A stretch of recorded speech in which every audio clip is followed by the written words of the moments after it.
Hi friends, welcome back to my channel. ನೋಡಿ, ನಾನಿವತ್ತು ಮಧ್ಯಾಹ್ನದಿಂದ ಶುರು ಮಾಡ್ತಾಯಿದ್ದೀನಿ ಲಾಗ್ನ.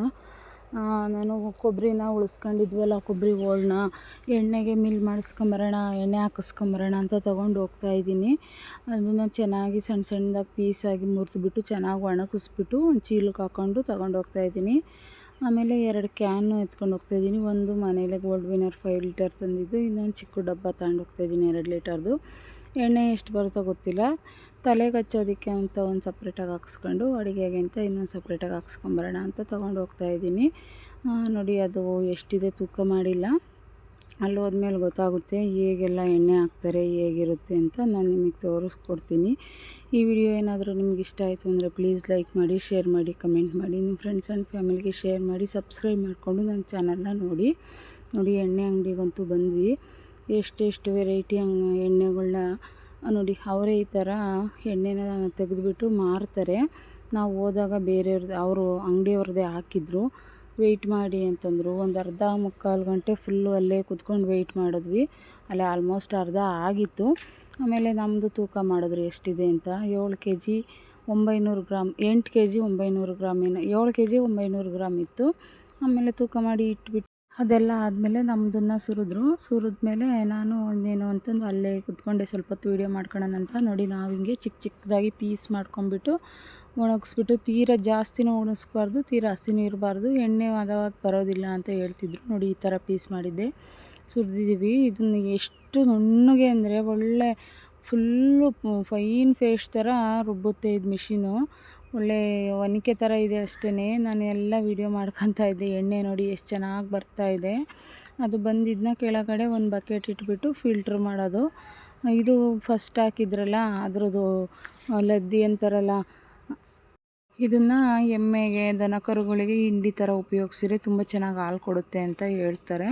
ಅದಕ್ಕೇ ಅವರು ಇಸ್ಕೊಂಡು ಹೋಗ್ಲುದಾರ್ದು ಅವರೇ ಸಪ್ರೇಟಾಗಿ ಒಂದು ಚೀಲಕ್ಕೆ ಹಾಕಿ ಮಾರಾಟಕ್ಕೆ ಇಡ್ತಾರೆ, ಬೂಸ ಟೈಪು. ಆಮೇಲೆ ಎಮ್ಮೆ ದನ ಇರೋವಂಥವ್ರು ಇಸ್ಕೊಂಡು ಹೋಗ್ತಾರೆ. ಎಣ್ಣೆ ಆಲ್ಮೋಸ್ಟ್ ಬರ್ತಾ ಇದೆ, ನಮ್ಮದು ಇನ್ನು ಬಂದಿಲ್ಲ, ಹಾಕ್ತಾಯಿದ್ದಾರೆ. ಇದು ಎಷ್ಟು ಚೆನ್ನಾಗಿ ಬಿಸಿ ಬಿಸಿ ಘಮ ಘಮ ಅನ್ನೋದು ಅಂದರೆ ಫ್ರೆಂಡ್ಸ್, ಸ್ಮೆಲ್ ನೋಡೋಕ್ಕೆ ಒಂಥರ ಕೊಬ್ಬರಿ ಹಿಂಡಿ ಥರ ಸ್ಮೆಲ್ ಬರ್ತಾಯಿತ್ತು. ಇದಾದಮೇಲೆ ನಮ್ಮದನ್ನು ಬೇರೆದಕ್ಕೆ ಹಾಕಿ ಬೇರೆ ಬಕೆಟ್ ಇಟ್ಟರು. ಅವ್ರದ್ದು ಎಣ್ಣೆ ಎಲ್ಲ ಸೋಸ್ಕೊಂಬಿಟ್ಟು ನೋಡಿ, ಎಣ್ಣೆ ಎಷ್ಟು ಚೆನ್ನಾಗಿ ಬರ್ತಾಯಿದೆ ಅಂದರೆ, ಗಾಣ ಅಂದರೆ ಇದೇನೇ ಎಣ್ಣೆ, ಗಾಣದ ಎಣ್ಣೆ ಅಂತಾರಲ್ಲ ಇದನ್ನೇ. ಇದು ಚೆನ್ನಾಗಿ ಬಂದಿದ್ದನ್ನ ಅಲ್ಲಿ 2 ಜಾಲರಿ ಇಟ್ಟಿದ್ದಾರೆ. ಇಲ್ಲಿಂದ ಬಂದಿದ್ದು 2 ಕಾಫಿ ಸೋಸೋವನ್ನೇ ಥರದ ದೊಡ್ಡವು ಇಟ್ಟಿದ್ದಾರೆ. ಒಂದ್ರೊಳಗೆ ಬಿದ್ದು ಅದರೊಳಗಡೆ ಇನ್ನೊಂದು ಇಟ್ಟುಬಿಟ್ಟು ಫಿಲ್ಟ್ರ್ ಹಾಕ್ಕೊಂಡ್ಮೇಲೆ ಮತ್ತೆ ನಮ್ಮ ಕ್ಯಾನ್ಗಳಿಗೆ ಸೋಸ್ತಾರೆ. ಎಷ್ಟು ಚೆನ್ನಾಗಿ ನೋಡಿ, ಎಷ್ಟೊಂದು ದೊಡ್ಡದಾಗಿತ್ತು ಪೀಸು. ಅಲ್ಲೇ ಎಷ್ಟು ಚಿಕ್ಕ ಪೇಸ್ಟ್ ಆಗಿದೆ, ಚಟ್ನಿ ಪುಡಿ ಆದಂಗೆ ಆಗಿದೆ. ಅಂದರೆ ಅದೆಷ್ಟೇ ಇರೋದು, ಎಷ್ಟು ಕೆಲಸ ಮಾಡುತ್ತೆ ನೋಡಿ. ಸುಮ್ಮನೆ ಒಂದು ಒನಕೆ ಹಂಗಿದೆ. ಎಣ್ಣೆ ಮಾತ್ರ ಎಷ್ಟು ಚೆನ್ನಾಗಿ ನೀರು ಥರ ಫಿಲ್ಟ್ರಾಗಿ ಬರ್ತಾಯಿತ್ತು. ಆಲ್ಮೋಸ್ಟ್ ನಮ್ಮದು ಮುಗಿಯೋಕ್ಕೆ ಬಂದಿದ್ದೀನಿ, ಸ್ವಲ್ಪ ಲಾಸ್ಟ್ ಎಂಡಿಂಗು. ಇಷ್ಟು ಬಂದಿದೆ ಎಣ್ಣೆ, ಎಷ್ಟು ಚೆನ್ನಾಗಿ ನೀರು ಥರ ಹರಿತಿದೆ ನೋಡಿ. ಅಲ್ಲಿ ನೋಡೋಕ್ಕೇ ಅದೊಂಥರ ಖುಷಿಯಾಗೋದು, ತಿರುಗಿ ಇಲ್ಲೆಲ್ಲ ಅದರಲ್ಲಿ ನೋಡಿ 4 ಥರ ಎಣ್ಣೆ ಇಟ್ಟಿದ್ದಾರೆ. ಒಂದು ವೈಟ್ ಕಾಣೋದು ಕೊಬ್ಬರಿ ಎಣ್ಣೆ, ಪ್ಯೂರ್ ಕೊಬ್ಬರಿ ಎಣ್ಣೆ. ಸ್ವಲ್ಪ ಎಲ್ಲೋ ಕಲರ್ ಕಾಣೋದು ಕಡಲೆಕಾಯಿ ಎಣ್ಣೆ. ಆಮೇಲೆ ಮಧ್ಯೆ ಇರೋದು ಹರಳೆ ಎಣ್ಣೆ. ಕೆಳಗಡೆ ಚಿಕ್ಕ ಡಬ್ಬಿಲಿ ಇಟ್ಟಿದ್ದಾರಲ್ಲ ಅದು ಎಳ್ಳೆಣ್ಣೆ. ಅಷ್ಟನ್ನು ಮಾರಾಟ ಮಾಡ್ತಾರೆ. ಹರಳೆಣ್ಣೆ ಒಂದು ಇಲ್ಲಿ ಹಾಕೋದಿಲ್ಲ, ತರಿಸ್ತಾರೆ. ಇನ್ನೆಲ್ಲ ಎಣ್ಣೆನೂ ಇವರೇನೆ ಓನಾಗಿ ರೆಡಿ ಮಾಡ್ತಾರೆ. ಎಲ್ಲ ಅಡುಗೆಗೆ ಬೇಕಾಗಿರೋರು, ತಲೆಗೆ ಹಚ್ಕೊಳಕ್ಕೆ ಬೇಕಾಗಿರೋರು ಎಲ್ಲ ಬಂದು ಇಲ್ಲೇ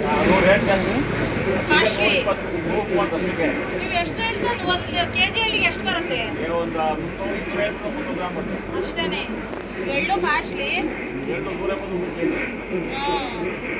ಎಳ್ಳೆಣ್ಣೆ, ಹರಳೆಣ್ಣೆ, ಕಡಲೆಕಾಯಿ ಎಣ್ಣೆ, ಕೊಬ್ಬರಿ ಎಣ್ಣೆ ನೀವು ಹಾಕಲ್ಲ, ತಗೊಂಬರೋದು. ಕಡಲೆಕಾಯಿ ಅಂದರೆ ಬರೀ ಹಸಿ ಬೀಜನೇ ಹಾಕ್ತೀರಾ? ಹುರಿಯೋದು ಏನು ಮಾಡಲ್ಲ, ಬಿಸಿಲಿಗೆ ಹಾಕ್ಬಿಟ್ಟು ಹಸಿ ಬೀಜನೇ ಹಸಿವೆ ಎಣ್ಣೆ ಚೆನ್ನಾಗಿ ಬರುತ್ತೆ. ಅದನ್ನು ತಗೊಂಡೋಗ್ತಾರಲ್ವಾ ಅಡುಗೆಗೆ, ಪ್ಯೂರು.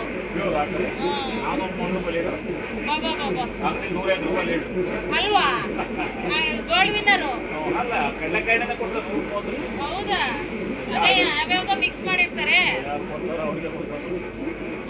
ನಿಮಗಿಲ್ಲಿ ನೋಡಿ, ಇವಾಗ ನಾವೇ ತಗೋತೀವಲ್ಲ ಕಡಲೆಕಾಯಿ ಎಣ್ಣೆ 400 ಗ್ರಾಮ್ ಬರುತ್ತೆ ಅಂತೀರಾ 1 kgಗೆ.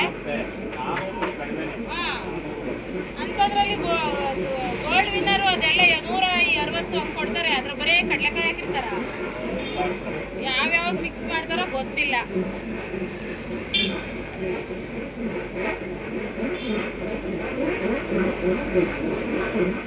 ಈ ನಾವು ಎಷ್ಟು ಚೆನ್ನಾಗಿ ಪ್ಯೂರ್ ಎಣ್ಣೆ, ಗೋಲ್ಡ್ ವಿನ್ನರು, ಸನ್ಫ್ಲವರ್ ಆಯಿಲು ಅಂತ ಎಣ್ಣೆನ ತೊಗೊತೀವಿ. ಇವರು ಹೇಳಿದ್ರಲ್ಲ ಇವ ಅಂಕಲು, ನಾವು 1 kg ಕೊಬ್ಬರಿಗೆ 600 ಗ್ರಾಮ್ ಕೊಬ್ಬರಿ ಎಣ್ಣೆ ಬರುತ್ತೆ. 1 kg ಕಡಲೆಕಾಯಿ ಬೀಜಕ್ಕೆ 400 ಗ್ರಾಮ್ ಕಡಲೆಕಾಯಿ ಎಣ್ಣೆ ಬರುತ್ತೆ. ಅಂಥದ್ರಲ್ಲಿ ನಾವು ಗೋಲ್ಡ್ ವಿನ್ನರ್ಗೆ ಇನ್ನು ಯಾವ್ಯಾವ ಎಣ್ಣೆ 160 ರೂಪಾಯಿಗೆಲ್ಲ ಒಂದು ಪಾಕೆಟ್ ಗೋಲ್ಡ್ ವಿನ್ನರ್ ಎಣ್ಣೆ ಸಿಗುತ್ತೆ ಪ್ಯೂರ್ ಅಂತ. ಅದಕ್ಕೆ 400 ಗ್ರಾಮು ಅಷ್ಟೇ ಇದು ಕಡಲೆಕಾಯಿ ಎಣ್ಣೆ ಬರೋದು. ಅಂಥದ್ರಲ್ಲಿ ಇನ್ನು ಯಾವ್ಯಾವ ಥರದ ಎಣ್ಣೆ ಮಿಕ್ಸ್ ಮಾಡಿರ್ತಾರೆ, ನಾವು ಇನ್ನು ಯಾವ್ಯಾವ ಥರದ ಎಣ್ಣೆನ ಅಡುಗೆಗೆ ಅಂತ ಪ್ಯೂರು ಅಂತ ಯೂಸ್ ಮಾಡ್ತೀವಿ ನೋಡಿ. ನಮಗೆ ಗೊತ್ತಿಲ್ಲದೆ ಇರೋರು ಕಣ್ಣು ಮುಚ್ಕೊಂಡು ಅದು ಇದು ತಿಂದು ಕೊಲೆಸ್ಟ್ರಾಲು ಅದು ಇದು ಅಂತ ಕಾಯಿಲೆ ತರಿಸ್ಕೊತೀವಿ. ನಾವು ಹಂಗಾಗಿನೇ ಕೊಬ್ಬರಿ ಸುಲಿಸಿದಾಗ ಕೊಬ್ಬರಿ ಇಟ್ಕೊಂಡ್ಬಿಟ್ಟು ಕೊಬ್ಬರಿ ಎಣ್ಣೆನೇ ಅಡುಗೆಗೆ ಯೂಸ್ ಮಾಡೋದು. ಆಮೇಲೆ ನಮ್ಮ ಮನೇಲಿ ಎಮ್ಮೆ ಇದೆ, ನಮಗೆ ಅದು ಹಿಂಡಿ ಕೊಟ್ಬಿಡಿ ಅನ್ನೋತ್ತಿಗೆ ಹಿಂಡಿ ಕೊಡ್ತಾಯಿದ್ದಾರೆ ನೋಡಿ. ನಾನು ಕೊಬ್ಬರಿ ತಂದಿದ್ನಲ್ಲ ಅದೇ ಚೀಲಕ್ಕೆಲ್ಲ ಹಾಕಿಸ್ಕೊಂಬಿಟ್ಟು ನೀಟಾಗಿ ಕಟ್ಟಿಟ್ಕೊತಾ ಇದ್ದೀನಿ. ನನ್ನ ಮಗಳು ವೀಡಿಯೋ ಮಾಡ್ತಾಯಿದ್ದಾಳೆ. ಆಮೇಲೆ ಎಲ್ಲ ಅದನ್ನು ತೆಗ್ದಿಟ್ಕೊಂಬಿಟ್ಟು ಎಣ್ಣೆನ ಫಿಲ್ಟ್ರ್ ಮಾಡಿಕೊಡ್ತೀವಿ, ಡಬ್ಬ ಹಿಡಿಯಮ್ಮ ಅಂತಂದರು. ಆವಾಗ ನಾನು ನೋಡಿ ಎಷ್ಟು ಚೆನ್ನಾಗಿ ಒಂದು ಡ್ರಾಪ್ನೂ ಅವ್ರ ಮಿಷಿನಲ್ಲಿ ಇಟ್ಕೊಳೋದಿಲ್ಲ. ಎಲ್ಲ ನೀಟಾಗಿ ಅದು ಆ ಥರ ಇದೆಯಲ್ಲ ಅದರಲ್ಲಿ ಎಳೆದು ವೇಸ್ಟ್ ಮಾಡ್ದಂಗೆ ಅದನ್ನು ಮತ್ತೆ ಇದಕ್ಕೆ ಹಾಕ್ತಾರೆ, ಮೇಲ್ಗಡೆ ಗಾಣಕ್ಕೆ ಹಾಕ್ಬಿಟ್ಟು ಎಲ್ಲ ರುಬ್ಬಿ ಲಾಸ್ಟಲ್ಲಿ ತೆಗೆದುಬಿಟ್ಟು ಯಾವ ಕ್ಯಾನ್ ತಂದಿದ್ದೀರಾ ಹಿಡೀರಿ ಅಂತಂದರು. ನಾನು ಒಂದು ಲೀಟ್ರಷ್ಟು ಬೇರೆ ಕ್ಯಾನಿಗೆ ತಲೆಗೆ ಹಚ್ಕೊಳಕ್ಕೆ ಅಂತಂದು ಹಾಕಿಸ್ಕೊಂಡೆ. ಇನ್ನು ಮಿಕ್ಕಿದ್ದು ಅಡುಗೆಗೆ ಅಂತ ಗೋಲ್ಡ್ ವಿನ್ನರ್ ಕ್ಯಾನಿಗೆ ಹಾಕ್ಸ್ಕೊಂಡೆ. ಯಾಕಂದರೆ ಗೋಲ್ಡ್ ವಿನ್ನರ್ ಎಣ್ಣೆ ಸ್ವಲ್ಪ ತಳದಲ್ಲಿರುತ್ತಲ್ವ, ಅದು ತಲೆಗೆ ಹಚ್ಕೊಂಡ್ರೆ ಸ್ಮೆಲ್ಗಿಲ್ ಬಂದತ್ತು, ಅಡುಗೆಗಾದ್ರೆ ಏನಾಗಲ್ಲ ಅಂತಂದು ಆ ಎಣ್ಣೆನ ಅಡುಗೆಗೆ ಅಂತ ಅಲ್ಲಿಗೆ ಹಾಕ್ಸ್ಕೊಂಡು ಇದು ಸಪ್ರೇಟ್ ತೊಗೊಂಡಿರೋದು, ಇದು ತಲೆಗೆ ಯೂಸ್ ಮಾಡೋಕ್ಕಾಗುತ್ತೆ ಅಂತ ಬೇರೆ ಬಾಕ್ಸ್ಗೆ ಹಾಕ್ಸ್ಕೊಂಡೆ. ನಮ್ಮದು ಪರವಾಗಿಲ್ಲ ಫ್ರೆಂಡ್ಸ್. ಈಗ ನಂದು ಒಂದು 100 ಗ್ರಾಮ್ ಕಮ್ಮಿ 8 kg ಬಂದಿತ್ತು. ಆಮೇಲೆ ಎಣ್ಣೆ ನೋಡಿದ್ರೆ 5 kg 320 ಮಿಲಿ ಏನೋ ಬಂದಿತ್ತು. ಪರವಾಗಿಲ್ಲ, ಎಣ್ಣೆ ಚೆನ್ನಾಗಿ ಬಂದಿದೆ. ಕೊಬ್ಬರಿ ಮೇಲೆ ಹೋಗುತ್ತಂತೆ ಅದು ನೋಡಿ. ಲಾಸ್ಟಲ್ಲಿ ಈ ಥರ ಎಲ್ಲ ಫಿಲ್ಟ್ರ್ ಮಾಡ್ಕೊಂಡು ಮತ್ತೆ ನನಗೆ ಹಾಲ್ಕೆಯಿಂದ ಅದು ಕ್ಯಾನ್ಗೆ ಹಾಕ್ಕೊಟ್ರು.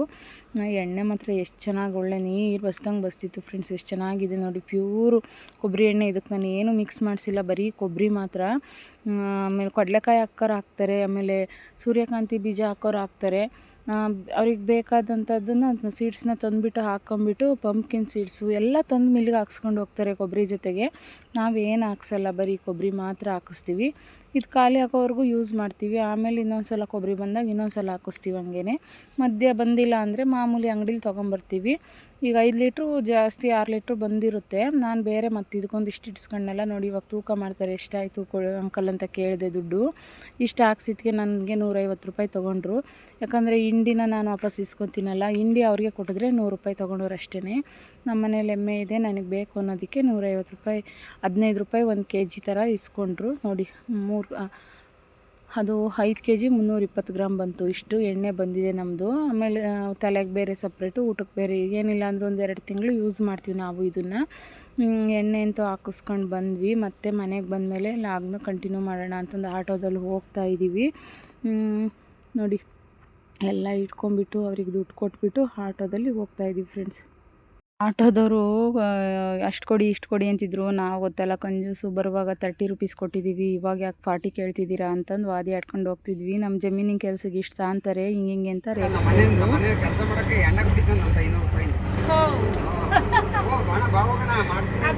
ಕೆಲ್ಸಕ್ಕೆ ಬರೋರು ಅವ್ರಿಗೆ ಅಷ್ಟು 700 ರೂಪಾಯಿ ಕೂಲಿ ಕೊಡ್ಬೇಕು. ಹಾಯ್ ಫ್ರೆಂಡ್ಸ್, ನಾನಿವತ್ತು ಏನು ವಿಡಿಯೋ ಮಾಡ್ತಾ ಇದ್ದೀನಿ ಅಂದರೆ, ಮೊನ್ನೆ ನಾನು ಜ್ಯುವೆಲರಿ ಶಾಪಿಂಗ್ ವಿಡಿಯೋ ಹಾಕಿದ್ನಲ್ಲ, ಅವಾಗ ಒಬ್ಬರಾರ ಕೇಳ್ತೀರ ಅಂದ್ಕೊಂಡೆ, ಏನು ಶಾಪಿಂಗ್ ಮಾಡಿದ್ರಿ, ಏನು ಜ್ಯುವೆಲರಿ ತಂದ್ರಿ ಅಂತ ಕಮೆಂಟಲ್ಲಿ ಯಾರೂ ಕೇಳಲಿಲ್ಲ. ಅದಕ್ಕೋಸ್ಕರ ನಾನೇ ತೋರಿಸ್ತಾ ಇದ್ದೀನಿ. ನಾನು ನನ್ನ ಮಗಳದ್ದು ಹಾಫ್ ಸ್ಯಾರಿ ಫಂಕ್ಷನಲ್ಲಿ ಒಂದು ಸ್ವಲ್ಪ ಅಮೌಂಟ್ ಬಂದಿತ್ತು. ಅಂದರೆ ಜಾಸ್ತಿ ರೇಂಜಲ್ಲಿ ಏನು ಬಂದಿರಲಿಲ್ಲ. ಇವತ್ತಿನ ಚಿನ್ನದ ರೇಟಲ್ಲಿ 1 ಗ್ರಾಮ್ ತೊಗೊಳ್ಬೋದಿತ್ತು, ಅಷ್ಟು ಅಮೌಂಟ್ ಬಂದಿತ್ತು. ಅದನ್ನು ಬಳಸಬಾರ್ದು, ಅವಳ ಅಕೌಂಟಿಗೆ ಹಾಕೋಣ ಅಂದ್ಕೊಂಡ್ವಿ. ಅವಳ ಅಕೌಂಟಿಗೆ ಹಾಕೊಂಡ್ರೆ ಏನಾದರೂ ಕಷ್ಟ ಬಂದಾಗ ಮತ್ತೆ ಯೂಸ್ ಮಾಡ್ಕೊತೀವಿ, ತೊಗೊತೀವಿ ಅಂದ್ಕೊಂಬಿಟ್ಟು ಬೇಡ, ಅದರಲ್ಲಿ 1 ಗ್ರಾಮ್ ಬರಲಿ, ಏನಾದರೂ ತೊಗೊಂಬಂದುಬಿಡೋಣ ಅವಳಿಗೆ ಅಂತಂದು ನೋಡೋಣ ಅಂತ ಗೋಲ್ಡ್ ಅಂಗಡಿಗೆ ಹೋದ್ವಿ. ಯಾವ್ದು ನೋಡಿದ್ರು 2 ಗ್ರಾಮು 3 ಗ್ರಾಮು 50,000 30,000 ಇಷ್ಟ ಆಗುತ್ತೆ ಅಂದರು. ಅವಳಿಗೊಂದು 15,000 ಬಂದಿತ್ತು ಪ್ರೆಸೆಂಟೇಷನ್ ದುಡ್ಡು ಅಂತ. ನನ್ನ ಮೇಲ್ಗಡೆ ಸ್ವಲ್ಪ ನನ್ನ ಹತ್ರ ಕೂಡಿಟ್ಟಿರೋದು 3,000 ಇತ್ತು. 18,000ದಲ್ಲಿ ಏನು ಬರುತ್ತೋ ಅದು ತೊಗೊಂಬಿಡೋಣ, 1 ಗ್ರಾಮ್ ಆಗಲಿ 1/4 ಗ್ರಾಮ್ ಆಗಲಿ ಅಂದ್ಕೊಂಡು ಯೋಚನೆ ಮಾಡಿಕೊಂಡು ತೊಗೊಂಬಂದಿದ್ದೀನಿ. ನಿಮ್ಮ ಹತ್ರ ತೋರಿಸ್ತೀನಿ ಅಷ್ಟೇ. ಇವತ್ತಿನ ಚಿನ್ನದ ರೇಟಲ್ಲಿ ಫ್ರೆಂಡ್ಸ್ 1 ಗ್ರಾಮ್ ತೊಗೊಂಡ್ರು ನಾವು ಒಂದೊಂದೇ ಗ್ರಾಮ್ ಕೂಡಿಟ್ರು ಅದು ಇವತ್ತು ಗೋಲ್ಡ್ ಮೇಲೆ ಅಮೌಂಟ್ನ ಹಾಕಬೇಕು ಅಂತಾರೆ. ನಾವು ದುಡ್ಡಿದ್ರೆ ಇರೋಲ್ಲ, ಗೋಲ್ಡ್ ಆದರೆ ಮನೇಲಿ ಇರುತ್ತೆ, ಕಷ್ಟಕ್ಕೂ ಆಗುತ್ತೆ. ನೋಡಿ 1 ಗ್ರಾಮು ಎಷ್ಟೋ ಮಿಲಿ ಇದೆ ಅಷ್ಟೇ, 1/4 ಗ್ರಾಮ್ ಹತ್ತತ್ರ ಇದೆ ಅಷ್ಟೇ. ಇಷ್ಟಕ್ಕೆ ನನಗೆ 18,000 ರೂಪಾಯಿ ಆಯಿತು. ನಾನು ಅವಳಿಗೆ ಕಿವಿಗೆ ತೊಗೊಂಬರೋಣ ಅಂದರೆ 1 ಗ್ರಾಮ್ 1/2 ಗ್ರಾಮಿಗೆ ಏನು ಸಿಗಲಿಲ್ಲ, ಚೆನ್ನಾಗಿರಲಿಲ್ಲ. ಹಂಗಾಗ್ಬಿಟ್ಟು ಈ ಥರದನ್ನ ತೊಗೊಂಬಂದೆ. ಇದಾದರೆ ಡ್ರೆಸ್ಗಳಿಗೆ ಅವಳು ಹಾಕ್ಕೊತಾಳೆ, ಆಮೇಲೆ ಸ್ಯಾರಿಗಳಿಗೆ ನಾವು ಹಾಕ್ಕೋಬೋದು ಅಂತಂದು ಈ ಥರದ ಕ್ರಿಸ್ಟಲ್ ಬಿಡ್ಸಿಂದ ಸರನ ನಾನು ರೆಡಿ ಮಾಡೋದಕ್ಕೆ ಕೊಟ್ಟು ಬಂದಿದ್ದೆ. ನಿನ್ನೆ ತಾನೇ ಇಸ್ಕೊಂಬಂದೆ, ಅದಕ್ಕೆ ವಿಡಿಯೋ ಮಾಡೋಣ ಅಂತ ಮಾಡ್ತಾಯಿದ್ದೀನಿ. ಈ ಥರ ಮೆರೂನ್ ಬೀಡ್ಸ್ ಆದರೆ ಎಲ್ಲ ಸ್ಯಾರಿಗಳು ಬಾರ್ಡ್ರಿಗೂ ಮ್ಯಾಚ್ ಆಗುತ್ತೆ, ಅವಳು ಡ್ರೆಸ್ಗಳ ಮೇಲೆ ಲೆಹಂಗಾ ಮೇಲೆಲ್ಲ ಹಾಕ್ಕೋಬೋದು ಅಂತಂದು ಈ ಥರ ಕ್ರಿಸ್ಟಲ್ ಬೀಡ್ಸಿಂದ ಮಾಡಿಸಿದ್ದೀನಿ. ನೋಡಿ ಫ್ರೆಂಡ್ಸ್, ಚೆನ್ನಾಗಿದೆಯಾ ಅಂತ ಹತ್ರದಿಂದ ಆಮೇಲೆ ಡಿಸೈನ ತೋರಿಸ್ತೀನಿ, ಹೇಗೆ ಕಾಣುತ್ತೆ ಏನು ಅಂತ ತೋರಿಸ್ತೀನಿ. ನೋಡಿ, ನಾನು ಹಾಕ್ಕೋಬೋದು, ಅವಳು ಹಾಕ್ಕೋಬೋದು, ಇಬ್ಬರು ಯೂಸ್ ಮಾಡ್ಬೋದು. ಹೆಣ್ಮಕ್ಳು ಮನೇಲಿದ್ಮೇಲೆ 1 ಗ್ರಾಮು 1/2 ಗ್ರಾಮ್ ಅದ್ರ ದುಡ್ಡು ಅವಳದು ಪ್ರೆಸೆಂಟೇಷನ್ ದುಡ್ಡು ಬಳಸಬಾರ್ದು ಅನ್ನೋದು ತುಂಬ ಇತ್ತು ಫ್ರೆಂಡ್ಸ್. ಅದು ಮತ್ತೆ ಬಳಸ್ಕೊಂಡ್ಬಿಟ್ರೆ ಕಟ್ ಮಾಡ್ದ ನೋಡಿ ಹೇಗೆ ಕಾಣಿಸುತ್ತೆ ಅಂತ. ಈ ಥರ ನಾವು ಈಗ ಮಾಂಗಲ್ಯ ಸರದೊಳಗಡೆ ಹಾಕ್ಕೋಬೋದು. ನಾನಿದು ಬೇಡ ಅಂತ ಹೇಳಿದ್ದೆ, ಮಧ್ಯದ್ರಲ್ಲಿ ಗುಂಡು ಅವ್ರು ಮಿಸ್ಸಾಗಿ ಹಾಕ್ಕೊಂಡ್ಬಿಟ್ಟಿದ್ದಾರೆ. ಇದು 2 ಗುಂಡಿಂದ ಮತ್ತೆ ನನಗೆ 800 ರೂಪೀಸ್ ಜಾಸ್ತಿ ಆಯಿತು. 20 ಮಿಲಿ ಬಂತದು 2 ಗುಂಡು. ನಾನು ಬೇಡ, ಬರೀ ಬೀಡ್ಸ್ ಮಾತ್ರ ಸಾಕು, ಇಷ್ಟು ಮಾತ್ರ ಗೋಲ್ಡ್ ಇದಿರಲಿ ಅಂತ ಹೇಳಿ ಬಂದಿದ್ದೆ. ಅವರು ಮಾಡೋರು ಮಿಸ್ಸಾಗಿ ಗುಂಡು ಹಾಕ್ಬಿಟ್ಟಿದ್ದಾರೆ. ಹಂಗಾಗಿ ನಾನು ತೆಗ್ಸೋದು ಇನ್ನೇನಕ್ಕೆ ಹಾಕಿದಾರಲ್ಲ ಅಂದ್ಕೊಂಡು ಮತ್ತೆ ತೊಗೊಂಬಂದೆ. ಚೆನ್ನಾಗಿದೆ ಡಿಸೈನು, ಹೇಳಿ ಫ್ರೆಂಡ್ಸ್ ಹತ್ರದಿಂದ ನೋಡಿ. ಇವಾಗೆಲ್ಲ ಇದೇ ಥರ ನಾನು ಸುಮಾರು ಕಡೆ ನೋಡಿದ್ದೀನಿ, ಇರಲಿ ನಮ್ಮ ಹತ್ರನೂ ಒಂದು ಅಂತ ಈ ಥರದ್ದು ತೊಗೊಂಬಂದಿದ್ದೀನಿ. ಚೆನ್ನಾಗಿದೆಯಾ ಡಿಸೈನು ಅಂತ ನೋಡಿಬಿಟ್ಟು ಹೇಳಿ. ನಾನು ಹಂಗೂ ಇಲ್ಲಿ ಮಧ್ಯೆ ಬಂದಿರೋ ಸ್ಟೋನಿಂದ ಬೇಡ ತೆಗಿರಿ ಅಂದಿದ್ದೆ, ಅದನ್ನು ಹಾಕ್ಬಿಟ್ಟಿದ್ದಾರೆ. ನಾವು ಹೇಳ್ದಂಗೆ ಏನೂ ಮಾಡಲ್ಲ ಫ್ರೆಂಡ್ಸ್ ಆಚಾರಿಗಳು, ಅದೇ ಬೇಜಾರು. ಇನ್ನೇನು ಮಾಡೋದು ಅಂತಂದು ಹೆಂಗಿತ್ತು ಹಂಗೆ ತೊಗೊಂಬಂದಿದ್ದೆ ಫ್ರೆಂಡ್ಸ್. ಡಿಸೈನ್ ಚೆನ್ನಾಗಿದೆಯಾ ಅಂತ. ನನಗಿದು ಮಣಿ ಫುಲ್ಲು ಮೆರೂನ್ ಹೇಳಿದ್ದೆ, ಡಾರ್ಕ್ ಮೆರೂನಲ್ಲಿ. ಅವರು ಒಂದು ಸ್ವಲ್ಪ ರೆಡ್ ಅನ್ನಿಸ್ತಾ ಇದೆ, ನಿಮಗೆ ಏನು ಅನಿಸುತ್ತೆ ನೋಡಿ. ನಾನು ಇದು ಫುಲ್ಲು ಡಾರ್ಕ್ ಮೆರೂನಲ್ಲಿ ಹೇಳಿದ್ದೆ, ಆ ಥರ ಹಾಕಿಲ್ಲ. ಆಮೇಲೆ ಇಲ್ಲಿ ಕೆಳಗಡೆ ಸ್ಟೋನಿಂದ 2 ಬಂದಿದೆಯಲ್ಲ, ಅದು ಬೇಡ ಅಂದಿದ್ದೆ. ಅವ್ರು ನಾವು ಹೇಳಿದ್ರೆ ಆಚಾರಿಗಳು ನಾವೇ ಹೇಳೋದೊಂದು, ಅವ್ರು ಮಾಡೋದೇ ಒಂದು, ಅದನ್ನು ಹಾಕ್ಬಿಟ್ಟಿದ್ದಾರೆ. ಇದನ್ನು ಕೊಡೋಕ್ಕೆ 1 ತಿಂಗಳು ಮಾಡಿದ್ರು, ಮತ್ತೆ ವಾಪಸ್ ರೆಡಿ ಮಾಡೋಕ್ಕೆ ಕೊಟ್ಬಿಟ್ರೆ 2 ತಿಂಗಳು ಮಾಡ್ತಾರೆ ಅಂದ್ಕೊಂಡು ಹೆಂಗಿರುತ್ತೋ ಹಂಗೆ ತೊಗೊಂಬಂದಿದ್ದೀನಿ. ಇದು ಕ್ರಿಸ್ಟಲ್ ಬಿಡ್ಸು ಚೆನ್ನಾಗಿದೆ ಅಂತ ತೊಗೊಂಬಂದಿದ್ದೀನಿ ಫ್ರೆಂಡ್ಸ್. ಏನೋ ಗೊತ್ತಿಲ್ಲ, 1 ಗ್ರಾಮು ಎಷ್ಟೋ ಮಿಲಿ ಇದೆ. ಇವತ್ತೇನೋ ಗೋಲ್ಡ್ ತಗೊಳೋದಕ್ಕಾಗಲ್ಲ. ಇದಿಷ್ಟು ಮಾತ್ರ ಗೋಲ್ಡು, ಇಲ್ಲಿ ಡಾಲರ್ ಟೈಪ್ ಅಂದರೆ ಇದಿಷ್ಟು ಗೋಲ್ಡು, ಇದು 2 ಮಣಿ ಗೋಲ್ಡು, ಇದೆಲ್ಲ ಬೇರೆ ಎಕ್ಸ್ಟ್ರಾ ಚಾರ್ಜ್ ಹಾಕಿದ್ದಾರೆ. ಹಿಂದೆ ರೇಷ್ಮೆ ದಾರಕ್ಕೆ ಎಕ್ಸ್ಟ್ರಾ ಚಾರ್ಜ್ ಹಾಕಿದ್ದಾರೆ ಎಲ್ಲ. ಇದು ಫಸ್ಟು 17,000 ಚಿಲ್ಲರೆ ಆಗಿತ್ತು. ಆಮೇಲೆ ಇದು 2 ಗುಂಡು ಜಾಸ್ತಿ ಹಾಕಿದ ಮೇಲೆ ಮತ್ತೆ 800 ಚಿಲ್ಲರೆ ಜಾಸ್ತಿ ಆಯಿತು. ಇನ್ನೇನು ಮಾಡೋದು, ಮತ್ತೆ ತೆಗ್ಸೋದು ಬೇಡ, ತೆಗೆಸ್ಕೊಡ್ತೀವಿ ಬಿಡಿ ಅಂದರು. ಮತ್ತೆ ಇನ್ನೊಂದು ತಿಂಗಳು ಮಾಡ್ತಾರೆ, ಇನ್ನೇನು ಅತ್ಲಾಗೆ ಅಂತಂದು ತೊಗೊಂಬಂದಿದ್ದೀನಿ. ಚೆನ್ನಾಗಿದೆಯಾ ನೋಡಿ, ಬೇಕಾದರೆ ಬಿಲ್ನು ತೋರಿಸ್ತೀನಿ. ಏನು ಅನ್ನಿಸ್ತು ಅನಿಸಿಕೆಗಳನ್ನು ನಿಮ್ಮ ಕಮೆಂಟ್ ಬಾಕ್ಸಲ್ಲಿ ತಿಳಿಸಿ.